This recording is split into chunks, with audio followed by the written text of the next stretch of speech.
মসজিদের মুতাওয়াল্লি হবে পরহেজগার মানুষ, মসজিদের সভাপতি হবে নামাজি মানুষ, মসজিদের সেক্রেটারি হবে সুদ মুক্ত মানুষ, মসজিদের দায়িত্ব নিবে ওই সমস্ত মানুষ যারা সব সময় নামাজ পড়ে, যারা সব সময় ইবাদত করে, যারা আল্লাহকে ভয় করে, যারা সত্য বলে, যারা মানুষের প্রতি জুলুম করে না, যারা মানুষের প্রতি অন্যায় করে না, যারা মানুষদেরকে ভালোবাসে, যারা আল্লাহ এবং রসুলের পথে হাঁটতে থাকে।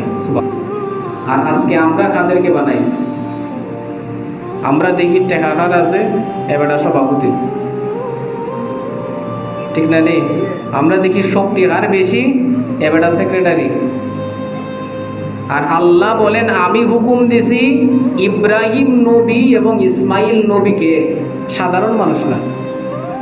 নবীদেরকে কেন দিলেন? কারণ নবীদের জবান দিয়ে মিথ্যা বের হয়, নবীরা কখনো ইবাদত ছাড়ে না, নবীরা সব সময় পবিত্র থাকে, সব সময় ইবাদত করে, সব সময় রুকু করে, সব সময় সিজদা করে, সব সময় তাওয়াফ করে, সব সময় ইতিকাফ করে। এজন্য আমি আল্লাহ তাদেরকে হুকুম দিয়েছি। আর এই আয়াতে কারিমা থেকে মাসআলা হলো, এজন্য মসজিদের মুতাওয়াল্লি হবে ভালো মানুষ।